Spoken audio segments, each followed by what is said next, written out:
I am so happy to be here today, to see all of you, and to be taking a look at what it means to be whole, be perfect, be complete, be at ease, be well. My original talk title was all about that. And this week, we've had some adventures. And we've all had our own unique experience of those adventures.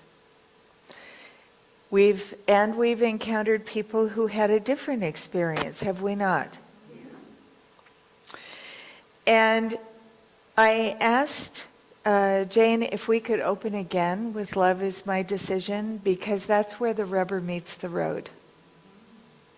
In terms of our practice, in terms of our philosophy, and in terms of our moving forward in the way that we mean.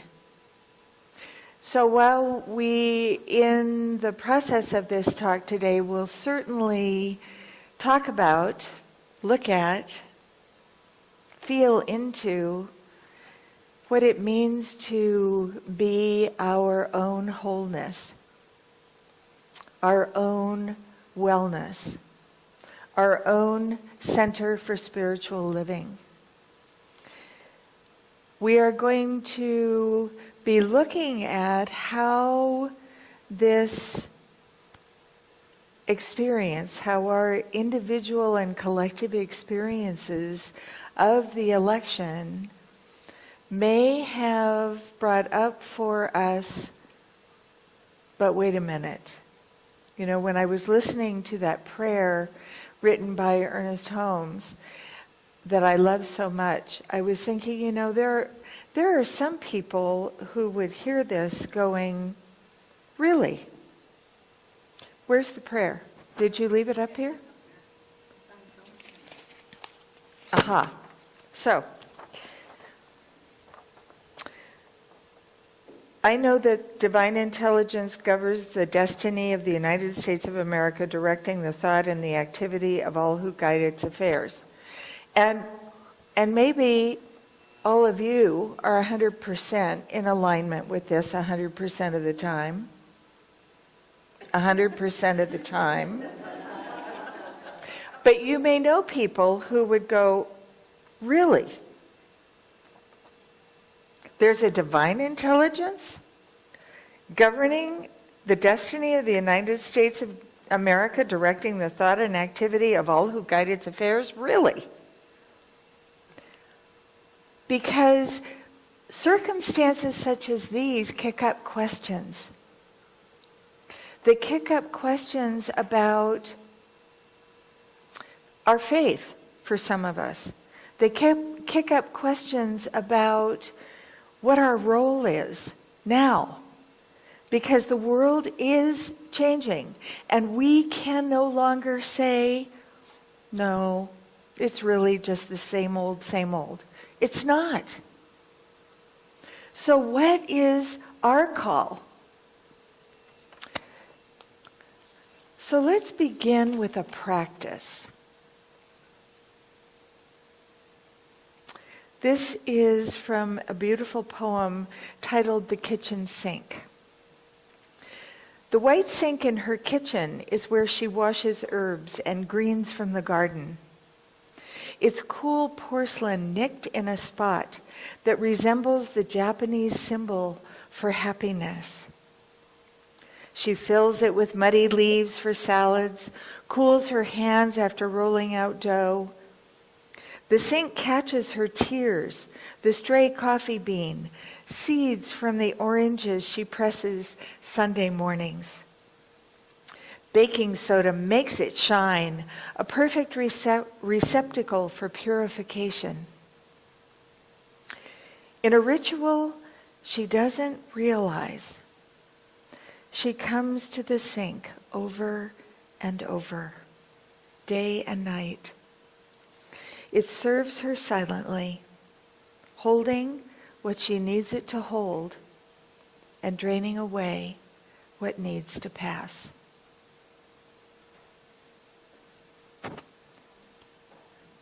There are places in our lives where we have that opportunity. And maybe it's our kitchen sink, where we have the opportunity to come to it without trying to figure anything out, to come to it wholly, to come to it authentically, to come to it without having a special outfit on or without having done our hair, to just be in the moment with the experience. And that is where we can meet the experience of our faith in a whole new way. Love is our decision. Love is our decision in every single second, in every single breath. Love is our decision. And decision implies an active choice, does it not? It doesn't mean that we just show up on Sunday and affirm that we are beings of light, that we are beings of love, that we are one. But how about them? How about the ones who aren't here? Are they one? Yes. Are they part of our one? Yes. Are we part of their one? Yes. Is there only one? Yes. And it doesn't always look or feel like it. And when it doesn't look or feel like it, whether it's globally, nationally, or the work that suddenly needs to be done on our car or our body or whatever have you, sometimes we forget. And we forget that we can go to the sink of our faith. Denise and I read a beautiful thing in Rev Ann Williamson this morning. And in it, she uses as a metaphor a pilot flying a plane. And when a pilot is flying a plane and they can no longer see the horizon, they're flying through a cloud, the weather is bad, whatever the case may be, they use instruments that can see what they cannot. Isn't that so? They don't question that the horizon is still there. They don't panic and go, oh my gosh, I can't literally see it with my eyes, so how do I know? They turn to their instruments. Our instrument is our faith. And where faith counts the most, where faith helps the most, where faith makes the biggest difference is when we cannot see. When we don't know what the outcome is going to be. We may have our ideal outcome in mind, whatever it is that's going on. We all have our ideal outcome in mind, don't we? We all have our vision and version of whatever the ideal outcome is. But can we necessarily see it? And can we necessarily see all of the hows that it could potentially take to get us from here to there? Because the hows get us into trouble. Every single time. They get us into trouble. Because then we're not trusting the instruments. We're not trusting what we know. We're needing to see. Literally or figuratively, we're needing to see how we're going to get from here to there. How we're going to get from something that feels broken or something that feels less or something that feels out of whack in any way, to a feeling of wholeness, an experience of wholeness, an experience of abundance. And when we get hung up on the hows, do you know what happens? The flow keeps going, and we're standing here still trying to figure it out. And that's not what we mean. At least that's not what I mean. How about you? I mean to be going with the flow, right? I mean to continue to fly. I mean to continue to move through my life with love as my decision, putting one foot in front of the other as consciously as possible, and choosing in every moment to be the best vision and version of myself I can. And sometimes it takes a lot to get there. It can feel like it takes a lot to get there. No matter what's going on, let alone something as ginormous as a presidential election, when we have profound feelings that rock our world about what's happening, that just take us out of center, that, believe me, just step into this with me right now. That's not the time to pretend. That's not the time to say, oh, I shouldn't be feeling this way. I'm a religious scientist. Nonsense. Being a religious scientist, practicing these principles, living these principles, is not about turning your feelings on and off like you could with a faucet. Because our human experience is just that. And every single feeling we have, listen up, this is a big idea. Every single feeling we have is an invitation. Is an invitation to notice where we are in our knowing of who we are. Every single feeling is an invitation to notice where we are in our idea of what oneness means. Every single feeling is an invitation to step into life more fully and say, wait a minute. You know, it might not look like it right now. It might not feel like it right now. But I know that all of life is one. And so who can I be today? And how can I be today, even though I'm still having all these feelings? How can I show up as that? How can I listen as that? Listen with the ears of oneness. Open my heart in love to that which feels uncomfortable. Yowza. You know, these things that test our faith in that way, it can feel overwhelming. It can feel like too much. It can feel like we're not up to the challenge.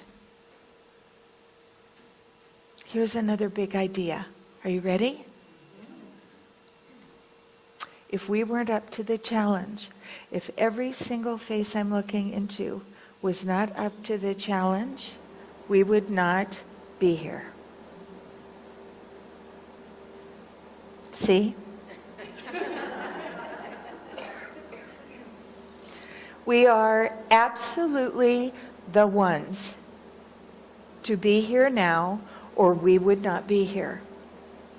That doesn't mean that the people who are no longer here, who are near and dear to us, weren't up to the task.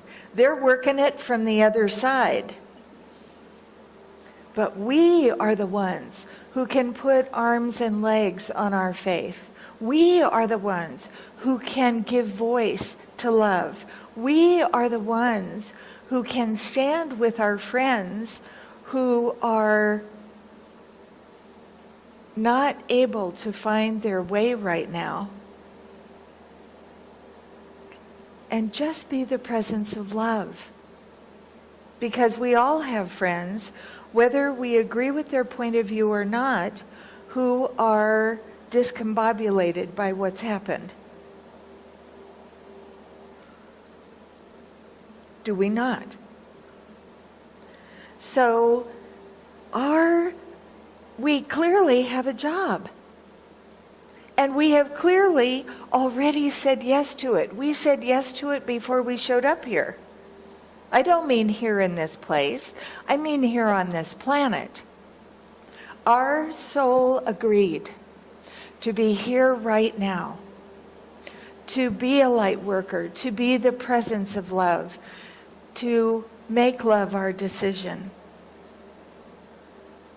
and to do our best to dress up and show up as that every single day, everywhere we go, period, end of discussion.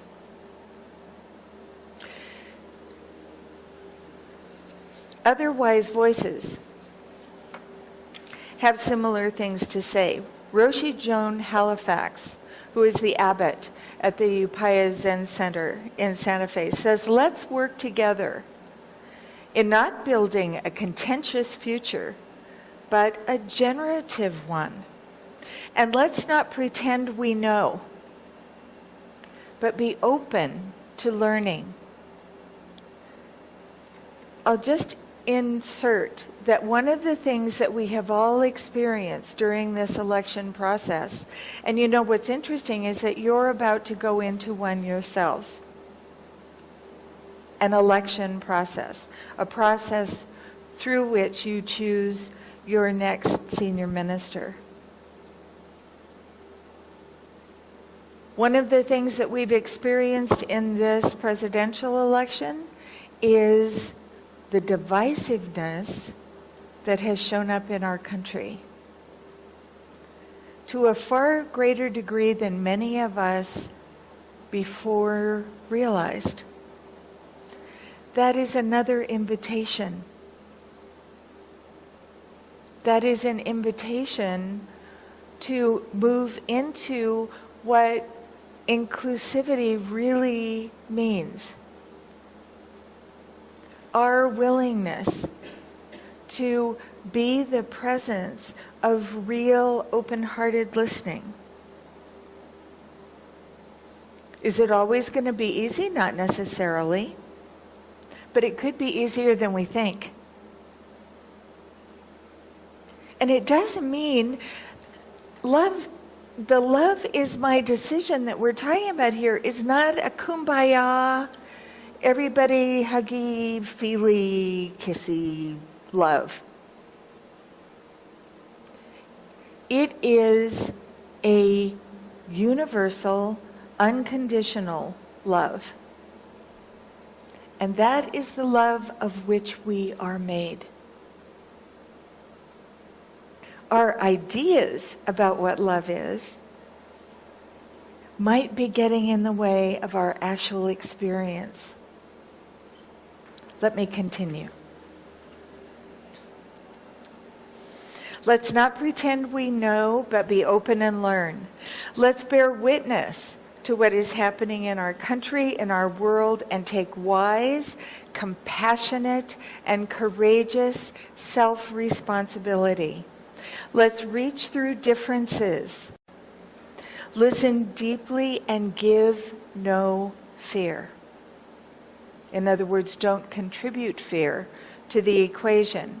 Here are the 4 great vows of bodhisattvas in community. Creations are numberless, and we vow to free them.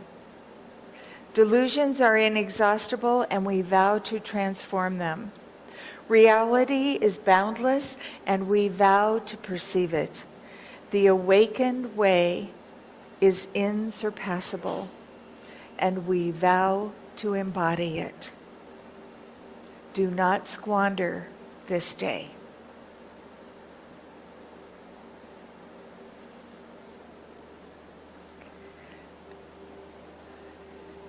My original title, Wholeness, Perfection, Abundance. That's me.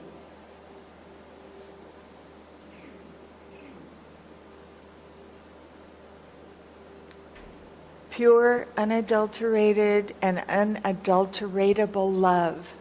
That's me. Absolutely. Unequivocally. So what's being called for? What's the invitation? The invitation is to live our life full out. The invitation, there's been a lot of conversation this week about potential loss of rights, right? Loss of freedom.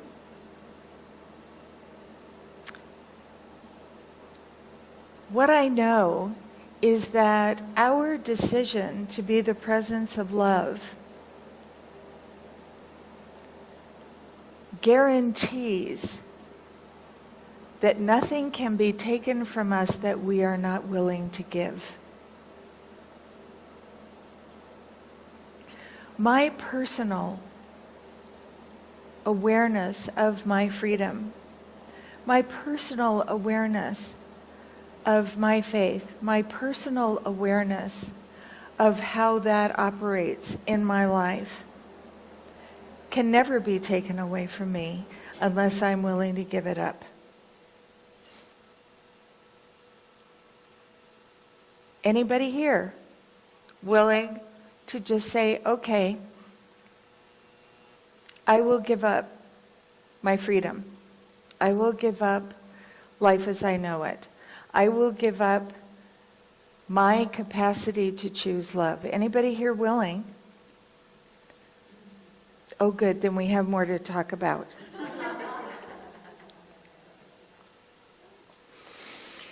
So this requires, I asked you before what's required. And what's required is our willingness to fly through the clouds by instrument. It's our willingness to lean in. It's our willingness to have conversations with people where before we may have closed our ears. Where before we may have withdrawn. Our willingness to be present with someone of a differing opinion, of differing feelings, of differing beliefs. This is a huge call for unification, not vanilla, hear me, not the vanilla-ing of the world. I'm sure vanilla-ing is a word. But for oneness to have traction. And, you know, we look at those of us in this room and we may think, well, golly, there's only, 20 of us here, 30 of us here. How much difference can we make? Every single one of us makes, listen to these words now, a world of difference. Because we bring our world in its totality. Anne brings her world. Denise brings her world. Carol brings her world. All of you bring your worlds in its totality into everything you do. And when you're participating with others, your whole world is participating. When we think it's otherwise, it's because we think it's otherwise. When we acknowledge the power of all that is really possible, the power of the potential in every moment, then suddenly it looks like something else. People talk to each other differently and relate to each other differently. People attend and are present with each other differently. One of the things I very clearly wanted to say today, and I'm so thankful that I'm being reminded. Thank you very much. No one out there is going to make everything all right or all wrong. Nobody. We have to agree. We have to be willing to play. We have to be willing to give up our world, our autonomy, our self-responsibility. We have to be willing to give it up and say, here you go. I'm going to put my life completely in your hands. And that's not what we mean to do no matter what. Because our life is ours to live. The divine is expressing, I'm so excited. The divine is expressing uniquely as each of us. And to forfeit that responsibility, to forfeit that incredibly exciting assignment can only be our choice. Can only be our choice.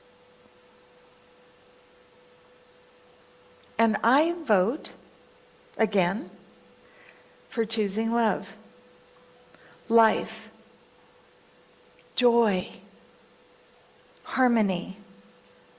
And I vote for myself and myself alone for being that in the world, showing up as that in the world, and not waiting for somebody else to either give me permission or give it to me.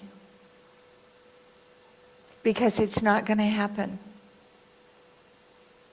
It's up to me. It's up to us.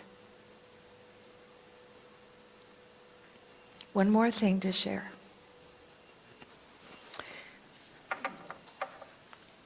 How many people recognize the name Howard Thurman? Check him out. This is from his book, The Inward Journey. This is an excerpt. And this is something that I have personally used to help me pull myself up from my bootstraps throughout my life. Personal circumstances in my family, circumstances in my community, in my world. Those invitations keep coming to pull ourselves up, to be all that we can, to be who we're here to be, very specifically now. Keep fresh before me the moments of my high resolve. Despite the dullness and barrenness of the days that pass, if I search with due diligence, I can always find a deposit left by some former radiance. But I had forgotten. At the time, it was full-orbed, glorious, resplendent. I was sure I would never forget. In the moment of its fullness, I was sure that it would illuminate my path for the rest of my journey. And I had forgotten how easy it is to forget. In the quietness of this place, surrounded by the all-pervading presence of God, my heart whispers, Keep fresh before me the moments of my high resolve, that in fair weather or in foul, in good times or in tempests, in the days when the darkness and the foe are nameless or familiar, that I may not forget that to which my life is committed. Keep fresh before me the moments of my high resolve. Thank you.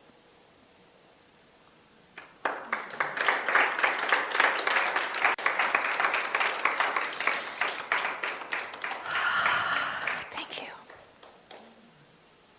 Shall we pray together? Feels like a good time for a prayer, huh? Okay.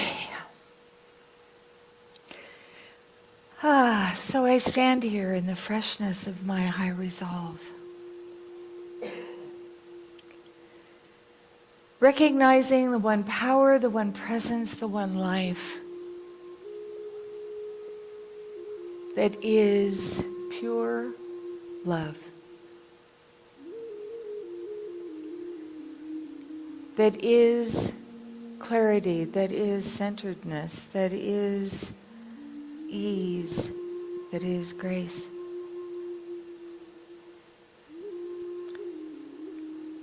That is a knowing that goes beyond what I know.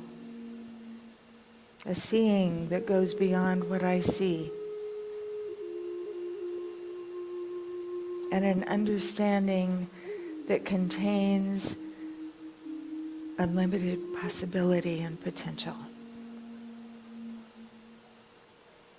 As I know this life is all life, I know it is my life.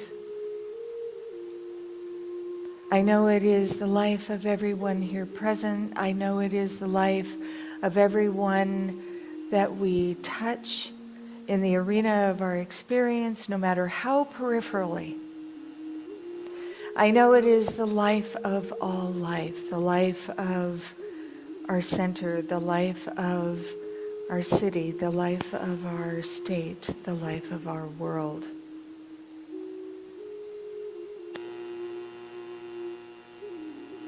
And as I know that to be true, I know that that same unshakable love,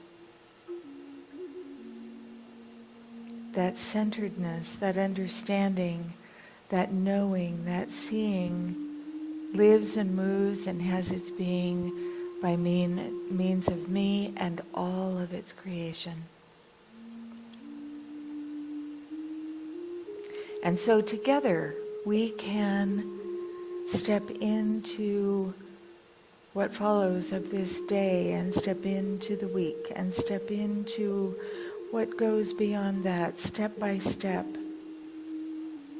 going again and again to the sink of our faith, to the instrument of that which we know to be true.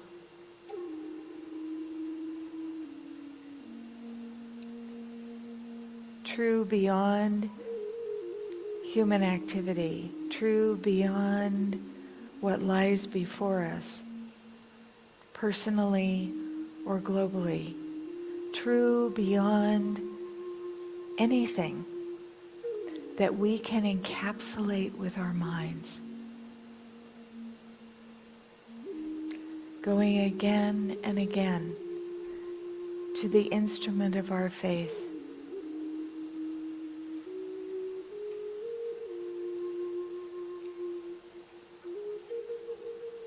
We can show up as love, as clarity, as groundedness, as grace. And we are opening now to the ways and means to do that. We are available to be of service to love, to be of service to oneness, to be of service to the greater experience of life lived abundantly. And as we open in our availability, willing to embody all that that implies, we are shown the way. The way is made clear and smooth, illuminated before us, so that step by step, one step at a time, which is all anybody can do, one step at a time, the next step is made obvious, easy, ours.